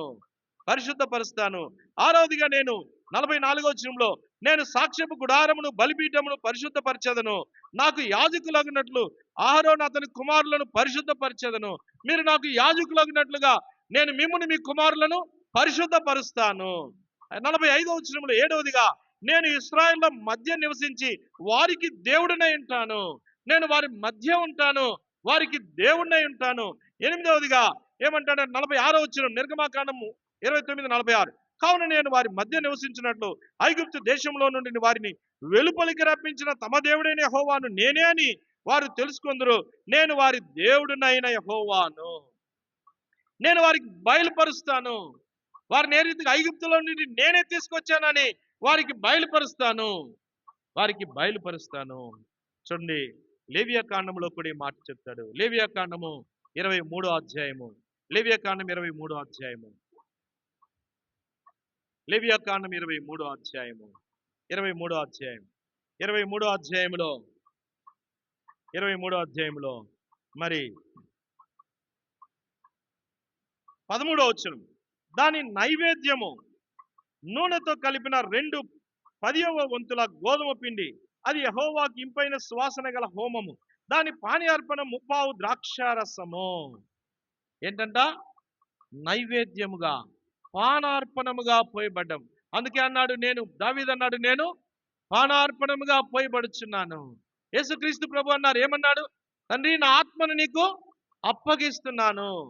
అంటే నేను పానార్పణంగా పోయబడ్డాను, నీకు అప్పగించుకుంటున్నాను. కాబట్టి ప్రేమైనటువంటి వారలారా, ఇక్కడ 11వ వచనంలో ఏమంటాడంటే, యెహోవా మిమ్మును అంగీకరించున్నట్లు ఏం చేస్తాడంట? ఈ ద్రాక్షారసం కొన్నటువంటి వారిని ఆయన అంగీకరిస్తాడు. తర్వాత అంటాడు, మరి సంఖ్యాకాండము 15వ అధ్యాయం, సంఖ్యాకాండం 15వ అధ్యాయం రండి, 15వ అధ్యాయం,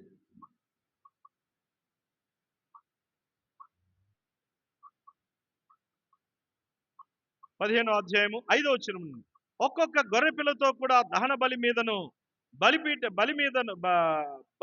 మీదనేమి పోయిటకై 30 ద్రాక్షారసమును పానార్పణంగా సిద్ధపరచవలెను. తర్వాత 7వ వచనం, పడి ద్రాక్షారసమును పానార్పణంగా తేవలెను, అది యెహోవాకు ఇంపైన సువాసన. అంటే నీవు బలిపీఠం అర్పించినావు. ఇక్కడ ఇంకొక రహస్యం గమనించండి. నీవు ఏం చేసినావు? బలిపీఠం మీద ఒక గొర్రె పిల్లను తెచ్చి దహన బలిగా దాని మీద పెట్టినావు. ఇప్పుడు పెట్టిన తర్వాత ఆ దహన బలిని దేవుడు అంగీకరించాలంటే దాని మీద ఏముండాలా? దాని మీద ద్రాక్షారసం పోయాలి. ఆ బలి పశువు మీద ద్రాక్షారసం పోయాలి. ఈ ద్రాక్షారసం పోస్తేనే ఆయన అంగీకరిస్తాడు. అంటే అర్థం ఏంటి? నిన్ను నీవు సజీవ యాగంగా బలిపీఠం మీద పెట్టుకున్నావు. అయితే నీలో ఏముండాలా? ద్రాక్షారసం ఉండాలి. ఏంటది? దేవుని వాక్యం, దైవ కుమారుడు, దేవుని వాక్యం నీలో వాక్యానుసారమైన బలిగా నువ్వు ఉండాలి. నువ్వేదో వెచ్చల కొరకు, ఏదో మెప్పు కొరకు, ఏదో నీ ఘనత కొరకు, ఏదో పేరు కొరకు, ఏదో ప్రఖ్యాతి కొరకు నిన్ను నువ్వు అర్పించుకున్నావు అనుకో, దాని మీద ద్రాక్షారసం లేదని అర్థం. అర్థమవుతుందా? పేరు కొరకు నువ్వు వేకుజామునే 4 గంటలకు వచ్చి ప్రార్థన చేసినావు అనుకో, మెప్పు కొరకు, దాని మీద ఏం లేదు? ద్రాక్షారసం లేదు. నువ్వు ఉన్నావు బలిపీఠం మీద, నువ్వు ఉన్నావు, అయితే ఏం లేదు? ద్రాక్షారసం లేదు. ద్రాక్షారసం పేరు కొరకు నువ్వు ఒక్కడివే వచ్చి మందిరం ముడిచి సాపలేసినావు అనుకో, ఏం లేదు అక్కడ? ద్రాక్షారసం లేదు. ఏం లేదు? ద్రాక్షారసం లేదు. అంటే ఏంటి? నీ ఘనత కొరకు చేస్తున్నావు, నీ మర్యాద కొరకు చేస్తున్నావు, నీ గౌరవం కొరకు చేస్తున్నావు, లేకపోతే నువ్వు ఇతరులకు స్థానం ఇవ్వకూడదని చేస్తున్నావు, ఇతరులను కలుపుకోకూడదని చేస్తున్నావు. అంటే అర్థం ఏంటి? నీలో ద్రాక్షారసం లేదన్న. దాని మీద ఏం లేదు? బలి మీద బలి పశువు ఉంది, అయితే దాని మీద ఏం లేదా? ఏం లేదు. ఏం లేదు? అందరు చెప్పండి, ఏం లేదు? ద్రాక్షారసం లేదు. మన పరిచర్యలో ద్రాక్షారసం ఉందా? మన బలిపీఠం మీద పెట్టుకుంటున్నాం, పరిచర్య చేయడానికి వస్తున్నాం, సమర్పించుకుంటున్నాం మన సమయాన్ని, మన గౌరవాన్ని, మన ఘనతను, మన జ్ఞానమును, మన బలమును, మన చాతుర్యమును బలిపీఠం మీద తెస్తున్నాం. అయితే దాని మీద ద్రాక్షారసం ఉందా? కొన్నావా ద్రాక్షారసాన్ని ఎప్పుడైనా? ఊరికే ఉందిలే అనుకొని పోతున్నావా? ఉందిలే అనుకుంటున్నావా? ప్రియులారా, అందుకే అన్నాడు, దాని మీద ద్రాక్షారసం పోస్తే అప్పుడు యెహోవాకి, ఇది 10వ వచనంలో, ఇంపైన సువాసనగా ఉంటుంది.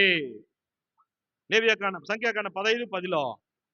ఇప్పుడు ఎట్లుంటుందంట? అది ఇంపైన సువాసనగా ఉంటుంది.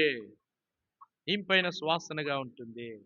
8వ అధ్యాయం, ఆదికాండం 8వ అధ్యాయంలో జలప్రళయం అయిపోయింది. అందరూ చనిపోయారు, నాశనం చేయబడ్డారు, తుడిచివేయబడిన తర్వాత ఇప్పుడు నోవాహు కుటుంబం మాత్రమే మిగిలింది. వారు మాత్రమే మిగిలినారు. 3 కుమారులు, 3 కోడళ్ళు, నోవాహు భార్య, వీరు మాత్రమే మిగిలినారు. వీరు మిగలతనే ఏం చేశారంటే, దేవుడు వారిని జ్ఞాపకం చేసుకొని ఓడని తలుపు తెరిచినాడు.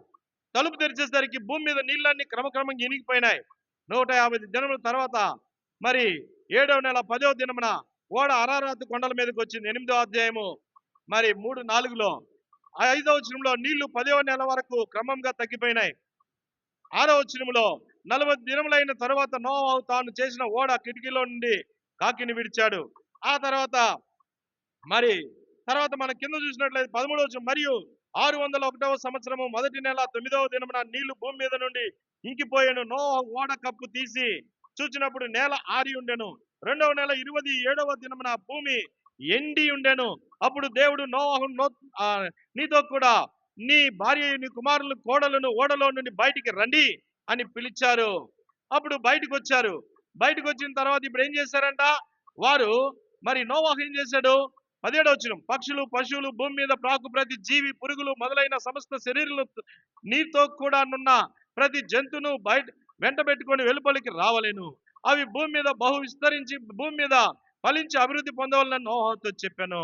ఇప్పుడు నోవాహు ఏం చేశాడు? ఆ యొక్క భూమిని బయటకు వచ్చాడు. బయటకు వచ్చిన తర్వాత ఆయన ఏం చేశాడంట? 13వ వచనంలో, అప్పుడు నోవాహు యెహోవాకు బలిపీఠం కట్టి ప్రతి పశువులన్నిటిలోను పవిత్ర పక్షులన్నిటిలోను కొన్ని తీసుకొని ఆ బలిపీఠం మీద దానబలిగా అర్పించాను. యెహోవా ఇంపైన సువాసన ఆగ్రహించి ఇక మీదట నరులను బట్టి భూమిని మరలా శపించను.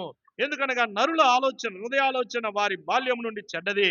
నేను ఇప్పుడు చేసిన ప్రకారం ఇంకను సమస్త జీవులను సంహరింపను. ఎందుకు?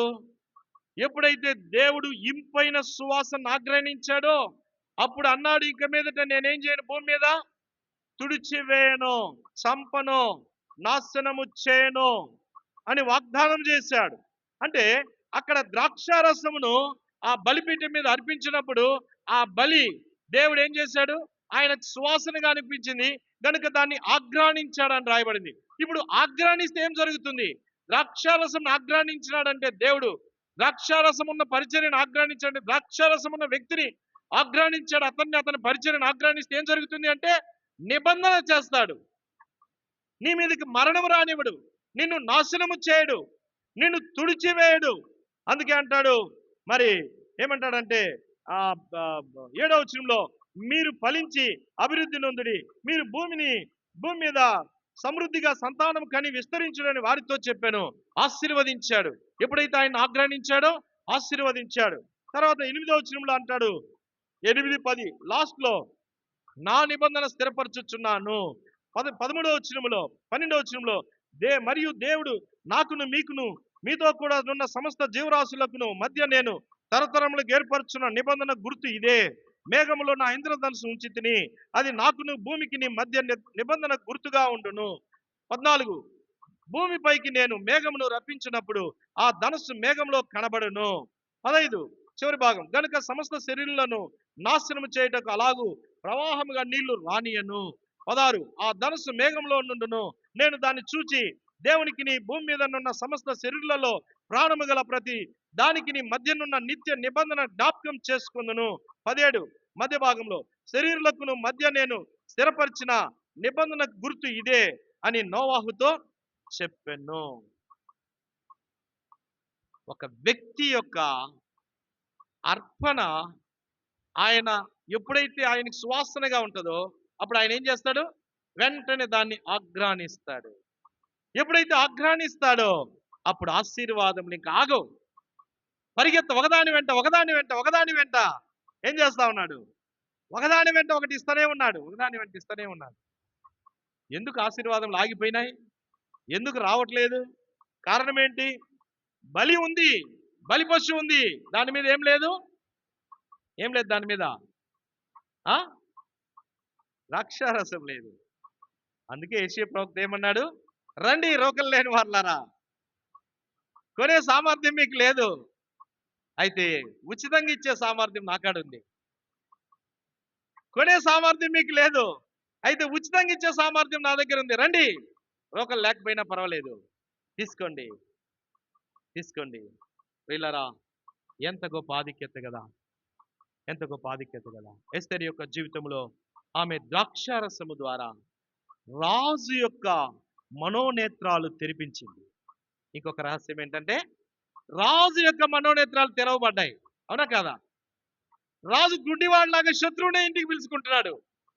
కొంతమందికి తెలియదు వారు శత్రువులని, కపటోపాయం గలవారని తెలియదు, వారిని ఇంటికి పిలుచుకుంటారు, వారితోనే సహవాసం చేస్తారు, వారితోనే కలిసి ఉంటారు. వాడు ఎందుకు వస్తున్నాడు, ఎందుకు నీతో సహవాసం, నీ ద్వారా ఏం లాభం అపేక్షించాడు అనేది అర్థం కాక వారితోనే సహవాసం చేస్తారు. ఈ మొర్దెకై ఈ యొక్క రాజుకి అర్థం కావట్లా. హామాన్ ఎలాంటి వాడో, చాలా గొప్పవాడు, పెద్ద కుటుంబం, చాలా మంది పిల్లలు ఉన్నారు ఆయనకి, ఆయనని పొగుడుతున్నాడు. అవునా కదా? పెద్ద కుటుంబమే, చాలా మంది పిల్లలు ఉన్నారు. ఈ పొగడతలతోనే మునిగిపోయి శత్రువు ఎవరో మిత్రుడు ఎవరో అర్థం కాల, కళ్ళు మూసుకుపోయినాయి. ఎప్పుడైతే ద్రాక్షారసం పడిందో ఏమైనాయి? కన్నులు తెరవబడ్డాయి. ఎప్పుడైతే ద్రాక్షారసం పడిందో శత్రువు ఎవడో గుర్తించేశాడు. ఎప్పుడైతే ద్రాక్షారసం పానం చేశాడు, ఆ విందులో కూర్చున్నాడో తన ఇంటి శత్రువు ఎవడో గుర్తుపట్టాడు. ఎప్పుడైతే ఆ విందులోని కూర్చున్నాడో ఆ శత్రువుని పట్టుకున్నాడు, శత్రువుని శిక్షించాడు. ఎప్పుడైతే ద్రాక్షారసము కొన్నాడో 4వదిగా తన కుటుంబాన్ని రక్షించుకున్నాడు శత్రువు చేతిలో నుండి. తన భార్యను, తన కుటుంబాన్ని ఏం చేశాడు? రక్షించుకోగలిగాడు. ద్రాక్షారసం నీలో ఉంటే నీ కుటుంబాన్ని నువ్వు రక్షించుకుంటావు. అర్పణ ఉంది, బలి ఉంది, అయితే ఏం లేదు? ద్రాక్షారసం లేదు. అందుకే కుటుంబాన్ని రక్షించుకోలేని స్థితిలో నీవు ఉన్నావు. ఇంకా 5వదిగా ఏమంటాడంటే తన కుటుంబాన్ని మాత్రమే కాదు, తన సింహాసనాన్ని, తన ఘనతను కాపాడుకున్నాడు. తన సింహాసనం, తన ఘనత అంటే ముందే వస్తీపోయింది. ఇప్పుడు ఎస్తేరు కూడా చచ్చిపోయింది అనుకో, ఈయనకేముంటది? గౌరవం ఉంటుందా? ఘనత ఉంటుందా? ఆ ఘనతను కాపాడుకున్నాడు. ద్రాక్షారసము ద్వారా. ఆరవదిగా మరి రాజు మరి సరైన నిర్ణయం తీసుకోవడానికి సరైన జ్ఞానోదయము పొందాడు. సరైన సమయంలో సరైన నిర్ణయం తీసుకోవడానికి జ్ఞానోదయం పొందాడు. ఒక వ్యక్తి తీసుకునే ద్రాక్షారసం దేవుని వాక్యము జ్ఞానోదయం కలుగుతుంది. సరైన నిర్ణయం తీసుకుంటావు, సరైన సమయంలో సరైన నిర్ణయం తీసుకుంటావు. ఏం చేయాలో అర్థం కాకుండా ఏదో ఒకటి చేసి నష్టం తెచ్చుకో. సరైన నిర్ణయం లేకనే మనకి ఏమవుతున్నాయి? నష్టములు. చివరిగా ఏడవదిగా ఏమంటాడంటే దేవుని యొక్క శాసనము, రాజు ద్వారా దేవుని చిత్తము, దేవుని యొక్క అనుగ్రహము ఆ కుటుంబం మీదకి, ఆ రాజ్యం మీదకి దిగి వచ్చినట్లుగా చేశాడు.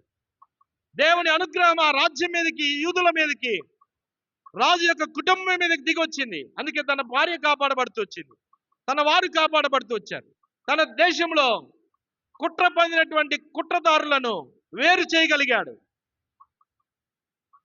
తన కుటుంబంలో, తన దేశంలో, తన సమూహం, తన సైన్యంలో కుట్రను పసిగట్టి వేరు చేయగలిగాడు. ఏడంతల అనుభవం. ఏడంతల అనుభవం ఎవరిది? ఎవరికి ఏడంతల అనుభవం? దేని ద్వారా? ద్రాక్షారసమును కొనాలి. కొనడానికి ఏం ప్రయాసం? ఖర్చు కాదు. దానికి చేయాల్సిన పరిచయం ఏంటి? ఖర్చు ఏంటి? మోకాళ్ళ మీద కదా. దాని మోకాళ్ళ మీద ఏమన్నాడు? ప్రార్థనతో పాత కొత్త నిబంధన యందు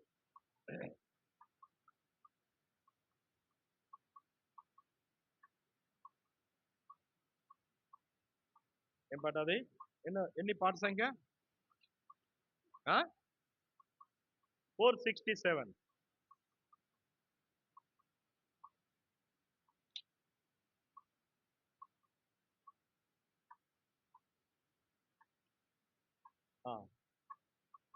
అరవై ఆరును దేవుని చేత నియబడిన వేదము,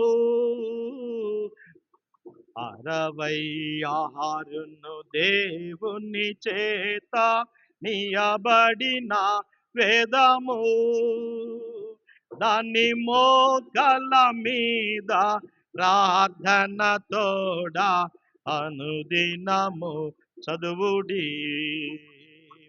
దాన్ని మోకాళ్ళ మీద ప్రార్థన తోడా అనుదినము చదువుడి. కాబట్టి ఈ ద్రాక్షారసం నువ్వు కొనాలంటే ఏం చేయాలా?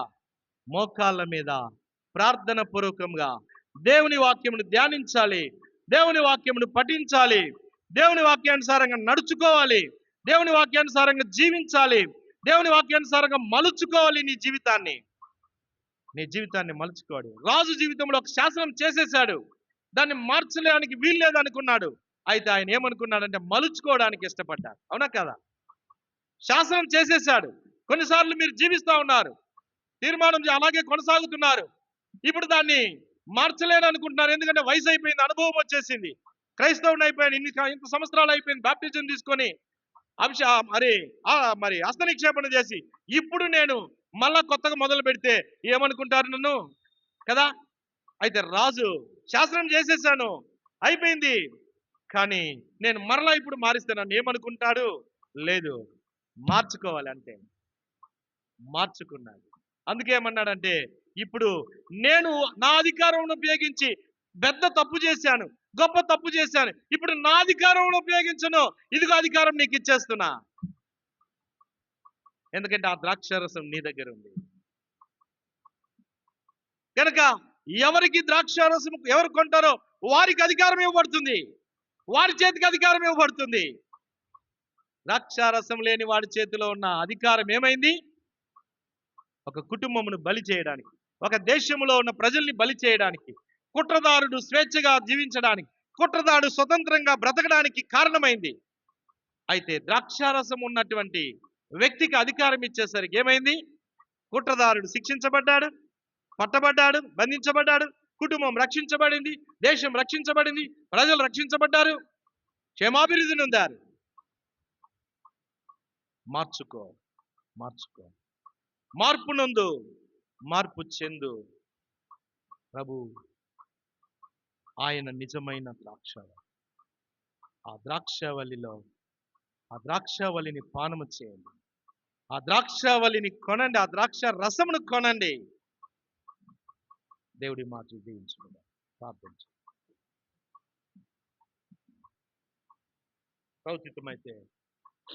ప్రౌచితమైతే రేపు సాయంత్రం సిస్టర్స్ పరిచర్య, శనివారం ఉపవాస ప్రార్థన, ఆదివారం 9 గంటలకు మనం 9:30కి ఆరాధన కూడి వస్తాం. తర్వాత 17, 18 వచ్చే మాసంలో మరి సేవకుల కూడిక, దాని కొరకు ప్రార్థన చేయండి. ఆ సిద్ధపాట్ల కొరకు ప్రార్థన చేయండి.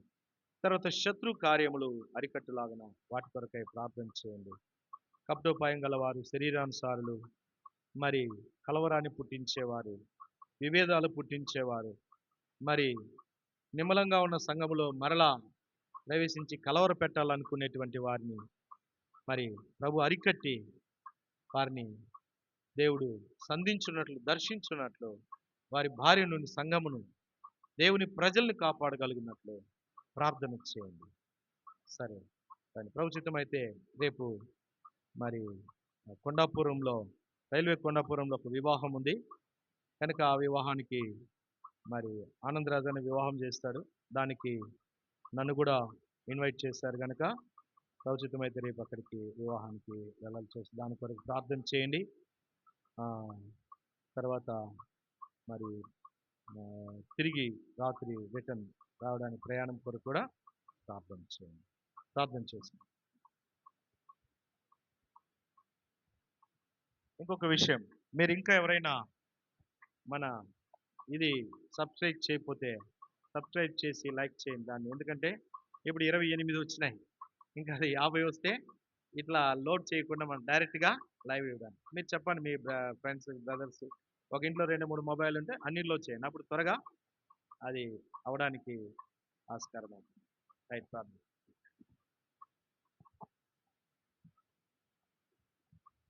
ప్రేమగల తండ్రి, దయగల ప్రభు, నీ ప్రియ కుమారుడు రక్షకుడైన యేసుక్రీస్తు వారి శ్రేష్టమైన పరిశుద్ధమైన పోయబడిన పరిమళ సువాసనకరమైన నామములు తండ్రి బైబిల్ పట్టణం కొరకై తీసుకురాబడిన మీ లేఖన భాగముకి వందనములు. నిజంగా దేవుని వాక్యం మాకు నాయన మరి ఇవ్వబడిన మీ ఉన్నతమైన ఉద్దేశం, మీ ఏర్పాటు, మీ చిత్తం ఎంత గొప్పది. ద్రాక్షారసమును, పాలను, వాక్యం అనే ద్రాక్షారసమును, వాక్యం అనే పాలను మేము కొనుట ద్వారా ఎంత గొప్ప ఆధిక్యత మా ప్రభు చేత అర్పించబడతాం, అంగీకరించబడతాం. మా ప్రభుకి ఆయన మరి ఇంపైన సువాసనగా ఉండాలని, మా స్థాయిని మేము గుర్తించి ఇటు అటు ఊగకుండా స్థిరమైన మనసు కలిగి మాకు అప్పగించిన పరిచర్యలో నమ్మకంగా ఉండాలని నాయన మరి మీరు దేవుని వాక్యం ఇచ్చారు. మేము మాకిచ్చిన స్థాయిలో, పరిధిలో నమ్మకంగా ఉండాలని, అంతేకాదు ప్రతి శత్రువుని పసికట్టి శత్రువుని ప్రభుకి అప్పగించడం ద్వారా కుటుంబాన్ని కాపాడుకుంటకు, నాయన సంఘమును కాపాడుకున్నటకు ఈ ద్రాక్షారసం కొనవలనని ప్రభు మీరు మాకు దేవుని వాక్యమును ఇచ్చారు. అందుకే వందనములు. విత్తబడిన వాక్యము దీవించండి, పరిశుద్ధాత్మ ముద్ర వేసి కాపాడండి. వారి కార్యక్రమాలన్నీ దీవించి రేపు వివాహము రైల్వే కొండాపూర్లో ఆశీర్వాదకరంగా చేయండి. దైవ సందేశం ఆ ఇరువురు యవనస్తులను కూడా సిద్ధపరచండి, ఆ కుటుంబాలను సిద్ధపరచండి, సంఘాన్ని సిద్ధపరచండి, వర్తమానికుల్ని సిద్ధపరచండి. మీ దాసుని మమ్మల్ని కూడా మీ మహిమ కొరకై వాడుకునండి, మహిమ పొందండి. అలాగే తండ్రి శనివారము పరిచర్యను దీవించి ఆశీర్వాదకరంగా చేయండి. ఆదివారం పరిచర్య కొరకు సిద్ధపరచండి, దయ చూపిస్తురండి. అద్భుతమైన మీ కార్యం చేయండి. నజరేయుడైన యేసుక్రీస్తు వారి ఘనమైన నామములో అడిగి మనవి చేసి పొంది ఉంటున్నామని నమ్మి స్తుతులు చెల్లించి ప్రార్థించి వేడుకుంటున్నాం తండ్రి, ఆమేన్. తండ్రి అయిన దేవుని ప్రేమ, కుమారుడైన యేసుక్రీస్తు కృప, పరిశుద్ధాత్మ దేవుని యొక్క అన్యోన్య సహవాసం, ప్రభువుని ప్రేమించు వారితో, సర్వలోకం చెదిరిన పరిశుద్ధులతో కూడి వచ్చిన మనందరితో ఆయన కృప, ఆయన సత్యము, ఆయన నిత్య నిబంధన వాగ్దానములు, సత్య సమాధానములు నిత్యం మనకు తోడయండి, కాచి కాపాడి నడిపించునుగాక. ఆమేన్, ఆమేన్.